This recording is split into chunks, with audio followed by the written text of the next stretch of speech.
السلام علیکم خواتین و حضرات، میں ہوں نسیم عباس وڑائچ اور آپ دیکھ رہے ہیں میرا YouTube channel think tank by Naseem Warraich. NA 249 ضمنی انتخابات کے حوالے سے میری پہلی ویڈیو آپ کی نظر سے یقیناً گزر چکی ہوگی۔ NA 249 پہ ابھی میں تحریک انصاف کے زوال کے کچھ اسباب کے اوپر ڈسکشن چاہوں گا۔ 2018 کے انتخابات میں یہ سیٹ بہت ہی کم مارجن سے فیصل واڈا تحریک انصاف کے ٹکٹ پہ ہی سیٹ جیتنے میں کامیاب ہوئے تھے۔ فیصل واڈا کی جیت فیصل واڈا کے سرمایہ کی مرہون منت یقیناً تھی، کیونکہ فیصل واڈا ایک متمول اور ایک بڑے ویل آف قسم کے جو ہے وہ شخصیت ہے،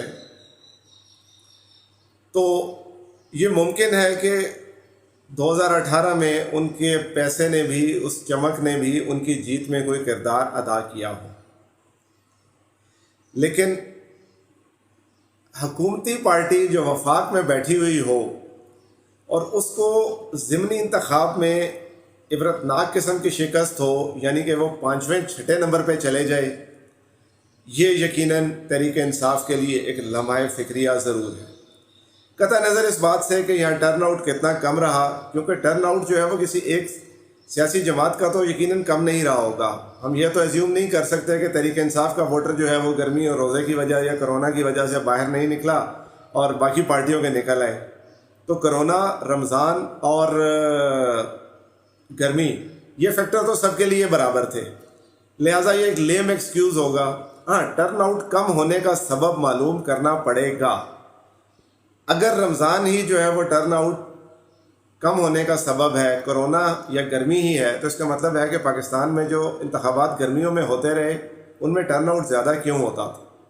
دوسرا یہ کہ انتخاب میں گہما گہمی اور ماحول بنانے کا کام خود سیاسی جماعتوں کا ہوتا ہے۔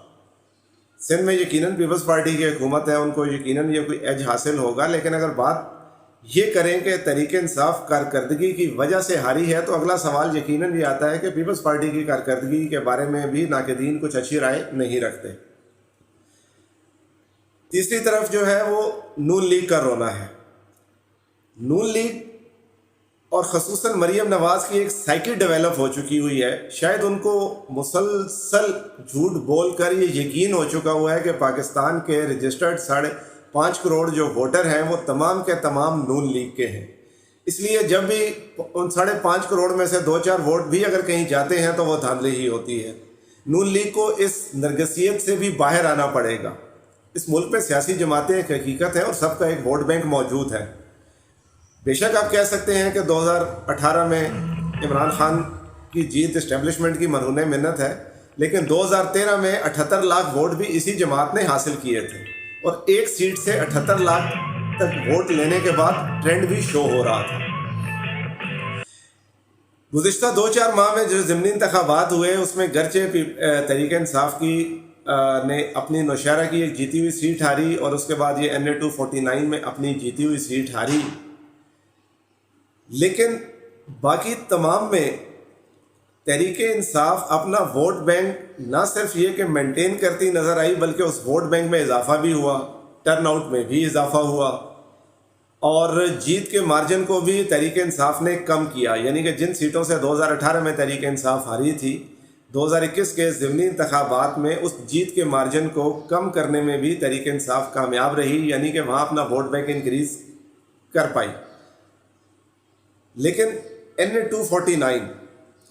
249 ایک بہت بڑا لمحہ فکریہ سٹل ہے تحریک انصاف کے لیے، کیونکہ تحریک انصاف کراچی سے واش آؤٹ ہوتی ہوئی نظر آ رہی ہے۔ تحریک انصاف کے بڑوں کو بیٹھ کے سوچنا ہوگا۔ 5ویں نمبر پہ آنے والا امیدوار دھاندلی کا الزام لگائے تو صرف ہنسی آتی ہے، اور بھائی بات یہ ہے کہ دھاندلی کا الزام آپ لگا رہے ہیں، وفاق میں آپ بیٹھے ہوئے ہیں، حکومت کوئی اصلاحات کا بل ٹیبل کیوں نہیں کرتی؟ کوئی ایسا انیشیٹو حکومت کیوں نہیں لے رہی کہ وہ تمام سیاسی جماعتوں کو بٹھا سکے؟ یاد رہے، جب حکومت کوئی تبدیلی کرنا چاہتی ہے قانون میں، تو یہ حکومت کی ذمہ داری ہوتی ہے کہ وہ بڑے کا کردار ادا کرے اور سب کو اکٹھا بٹھائے۔ اگر حکومت اکٹھا بٹھانے میں ناکام ہو رہی ہے تو یہ بھی ناکامی حکومت ہی کی ہے۔ اس کے اوپر حکومت کو سٹنگ گورنمنٹ کو کبھی بھی کوئی جو ہے وہ رعایتی مارکس نہیں دیے جا سکتے اگر وہ اہم قومی مسائل پر تمام سیاسی جماعتوں سیاسی قیادت کو اکٹھا نہ بٹھا سکیں. کسی کو آگے آنا ہوتا ہے. نوابزادہ نصر اللہ جیسی شخصیات اب موجود نہیں جو سب کو اکٹھا کر لیتی تھی، لہذا بڑے کا کردار حکومت کو ہی ادا کرنا پڑے گا. خان صاحب، آپ کو 70 سال کی ایج کی میچورٹی دکھانی پڑے گی. آپ کو 47 سالہ مریم اور 32 سالہ بلاول کے لیول پہ نہیں آنا. وہ شاید ایج کے حساب سے کچھ میچورٹی دکھائیں تو انہیں مارجن مل سکتا ہے، آپ کو نہیں مل سکتا. آپ اس وقت 70 سال کے ایک انتہائی میچور انسان، پھر وزارت عظمیٰ جیسی کرسی پر براجمان. آج آپ نے خود کہہ دیا کہ آپ نے وزراء کی سلیکشن میں بھی بہت غلط فیصلے کیے اور اکثر بڑے فیصلے بھی آپ غلط کر جاتے ہیں. حضور صرف بڑے نہیں، آپ چند ایک چھوٹے فیصلے بھی غلط ہی کر دیتے ہیں. آپ کے پاس کوئی تھنک ٹینک موجود نہیں. آپ چند لوگوں کی باتیں سنتے ہیں، کانوں کے کچے ہیں اور فوراً ایک فیصلہ لے لیتے ہیں. آپ تمام فریقین کو سننے کے بعد اپنی زبان کھولنے کے قائل نہیں، بلکہ زبان کھولنے کے بعد فریقین کو سننے کے قائل ہیں. خان صاحب، اس ٹرینڈ کے ساتھ اس بات میں تو کوئی شک نہیں رہا کہ ان حالات میں اگر فوری طور پر انتخابات ہوتے ہیں تو پی ٹی آئی حکومت بنانے کی پوزیشن میں تو بہرحال نہیں رہے گی. آپ کی امیدیں انتخابی اصلاحات اور الیکٹرانک ووٹنگ مشین سے یقیناً ہے، کیونکہ آپ بھی نون لیگ کی طرح ایک اسی قسم کی نرگسیت کا شکار ہیں کہ عوام اور منصفانہ انتخاب آپ ہی کو جتائے گا. تو حضور ایسا ہوتا ہوا اب نظر نہیں آ رہا. NA 249 نے جہاں آپ کا بیانیہ جو ہے وہ ریجیکٹ کیا، وہاں نون لیگ کا بیانیہ بھی ریجیکٹ کر دیا.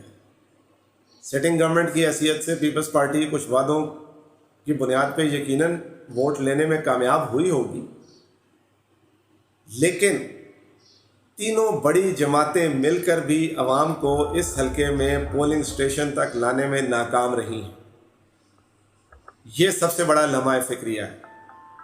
تازہ ترین اطلاعات کے مطابق NA 249 کا رزلٹ روک دیا گیا، اس کے خلاف سٹے آ گیا. لہٰذا بھی ہم یقین سے تو نہیں کہہ سکتے کہ عوام پیپلز پارٹی جیتی کہ نون لیگ جیتی.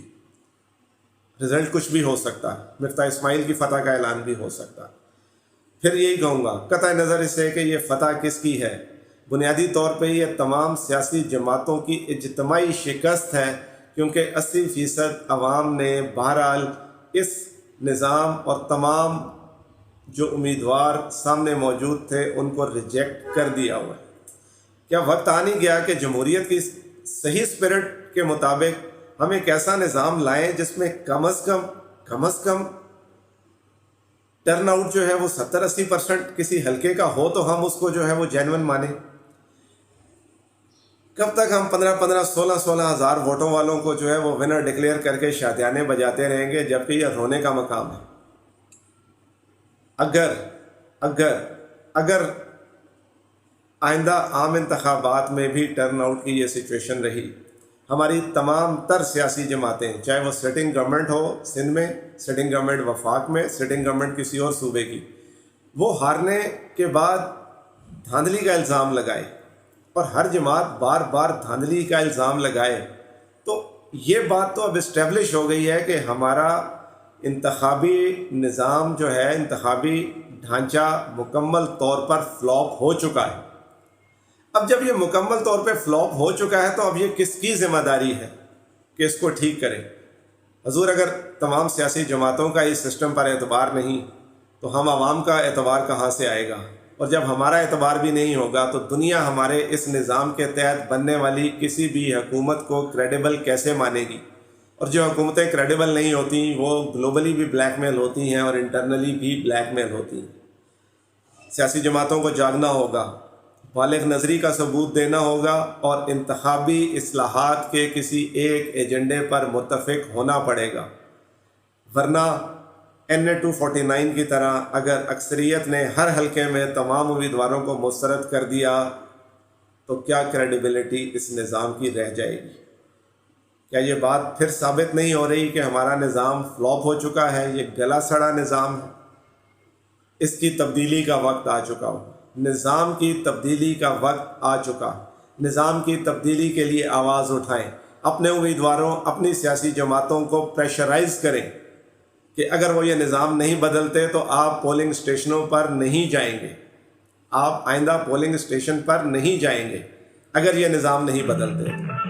اور اگر یہ نظام نہیں بدلتے تو اپنی ناراضگی کا اظہار اسی طرح ہی کیجیے، پولنگ اسٹیشن پر مت جائیے۔ سوچئے گا ضرور، یہ نظام اگر ٹھیک نہیں ہوتا تو میری اور آپ کی آئندہ نسلیں سفر کریں گی، اشرافیہ تو پھر بھی موج میں رہے گی، سفر کریں گے میں اور آپ، عام آدمی۔ سوچئے گا ضرور۔ اللہ تعالیٰ آپ کا، میرا، ہم سب کا حامی و ناصر ہو۔ پاکستان زندہ باد۔